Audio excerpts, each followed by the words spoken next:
میری میٹنگ ہوئی ہے. اس مرتبہ بھی پہلے کی طرح مجھے کاغذات لے جانے کی اجازت دے دی گئی تھی. کنسلٹیشن کا پروسیس میرا آلموسٹ مکمل ہو گیا. انشاءاللہ تعالیٰ ایک اور دن میں ہمارا ٹکٹوں والا مسئلہ منڈے کو انشاءاللہ تعالیٰ کمپلیٹ ہو جائے گا، اور منڈے کی شام کو انشاءاللہ تعالیٰ ٹکٹوں کا فائنل جو بھی فیصلہ ہوگا وہ انشاءاللہ تعالیٰ ہم اناؤنس کریں گے. اس کے ساتھ ساتھ الیکشن کی ہم ہر صورت چاہیے کہ انعقاد ہو.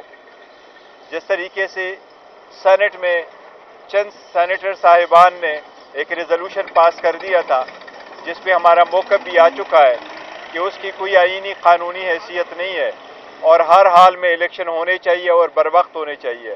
اور سپریم کورٹ آلریڈی کہہ چکی ہے کہ الیکشن وقت پہ ہوں گے.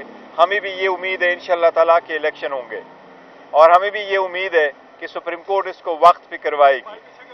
میں صرف یہ کہہ رہا ہوں کہ یہ شارٹ سی سٹیٹمنٹ میں نے دینی تھی. آج میں ایک خاص پریس کانفرنس بھی کروں گا. وہ پریس کانفرنس کے سلسلے میں ابھی آپ کو وقت بتائیں گے. میں بھی 1 گھنٹے میں وہ central office P T I میں اسلام آباد میں انشاءاللہ پریس کانفرنس کروں گا. ٹکٹ کے حوالے سے کوئی اہم فیصلے کو نام بتائیں گے؟ دیکھیے سارا سب کچھ ابھی کنفیڈینشیل ہے، لیکن ایک دن میں انشاءاللہ تعالیٰ آپ کے پاس سامنے سارے نام آ جائیں گے. بریسٹر صاحب، آپ ڈیفینیٹلی ٹکٹوں کا اعلان کریں گے. جیسا پہلے الیکشن ہوئے کچھ لوگ آپ کے اتحادی تھے، جیسا عوامی مسلم لیگ سے شیخ رشید تھے، تو کیا اس دفعہ بھی کچھ جماعتیں ہیں جو آپ کے ساتھ مل کے الیکشن لڑیں گے؟ میں نے سنا نہیں، آواز آ رہی تھی تو. سر، اتحادی آپ نے ٹکٹ تو اناؤنس کرنے ہیں جو آپ کے پارٹی کینڈیڈیٹ ہوں گے، کیا کوئی ایسی جماعتیں ہیں جو پی ٹی آئی کے ساتھ مل کے اتحاد کر کے انتخابات میں آئیں گی؟ فی الحال کچھ ایسی نہیں ہے، لیکن ایک آدھ سے ہماری پہلی بات ہوئی تھی تو وہ اتنی کوئی ذہیم قسم کا اتحاد نہیں ہوگا کہ ہماری ساری سیٹیں کسی پارٹی کے پاس جائے گی.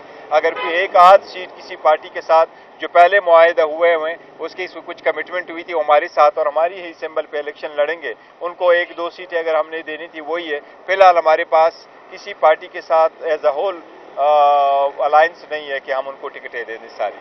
بیرسٹر صاحب یہ بتائیے گا، جو آرٹیکل چھپا ہے اکانومسٹ میں خان صاحب کا، اس کا بڑا چرچا ہے. کہا جا رہا ہے کہ یہ آرٹیکل باہر سے لکھا گیا، کچھ لوگ کہہ رہے ہیں کہ خان صاحب نے لکھا ہے. اس بارے میں آپ کی بات ہوئی ہے؟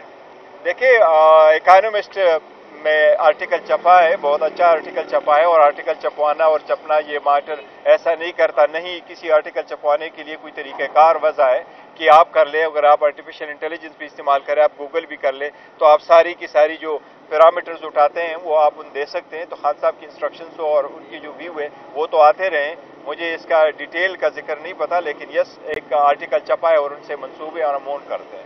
اس میں جو چیزیں چھپی ہیں اس کی آپ مسلسل پہلے تردید کرتے رہے کہ ہمارا اسٹیبلشمنٹ سے کوئی لڑائی نہیں ہے، ہماری اداروں کے ساتھ کوئی یہ دیکھو وہ لیکن آرٹیکل میں سارا مدعا اسٹیبلشمنٹ پہ جا. دیکھو وہ کوئی بھی اگر میں نے یہی آپ کو کہا کہ اگر آپ پرانی چیزیں اٹھاتے ہیں اور آپ کہتے ہیں کہ آرٹیکل پبلش ہوا ہے تو آرٹیکل پبلش کرانا تو کوئی بڑی بات نہیں، تو کوئی بھی کروا سکتا ہے. وہ جیل میں ہیں، انہوں نے خود تو جا کے نہیں کہا کہ یہ میری آرٹیکل ہے تو آپ میرا یہ آرٹیکل پبلش یہ میں نے لکھا ہے. ہمیں تو لے جانے کے لیے، مجھے ایک مرتبہ جانے کے لیے ایون پلین پیپر نہیں بھی دیا گیا تھا، اور میں نے لکھا تو ٹیشو پیپر پہ میں لکھا تھا اس کو انسٹرکشن، ایکسپٹ کہ اس مرتبہ جو ہائی کورٹ کا آرڈر ہے وہ آف کورس امپلیمنٹ ہوا ہے اور مجھے جانے کی اجازت دے دی گئی ہے، لیکن پہلے نہیں جاتا رہا. دیکھیں جہاں تک ادارے اور ان کے ساتھ جھگڑا، میں تو بارہا کہہ چکا ہوں ہمارا کسی کے ساتھ کوئی جھگڑا نہیں.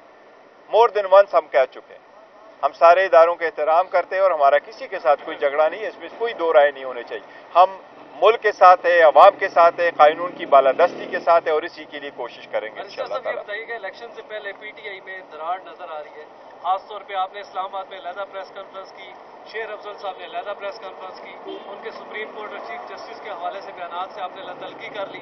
یہ کیا معاملہ؟ نہیں دیکھو ایسا نہیں ہے. وہ جو پریس کانفرنس ہوئی تھی، پریس کانفرنس ہونی تھی اور میری صرف پریس کانفرنس ہونی تھی. اس کو پہلے آپ کو یاد ہوگا میری انٹرنیشنل میڈیا سے انٹریکشن ہوا تھا، پھر لوکل میڈیا سے انٹریکشن ہوا تھا، پھر پرنٹ میڈیا سے انٹریکشن ہوا تھا، اور اس دن ہم نے پریس کانفرنس کر کے صرف الیکشن پہ مرکوز کرنا تھا. That's it. اس کے بعد انہوں نے پریس کانفرنس ضرور کی تھی. کوئی چیزیں ہیں جو میں آج انشاءاللہ آپ کو پریس کانفرنس میں کلیریفائی کروں گا. Thank you so much.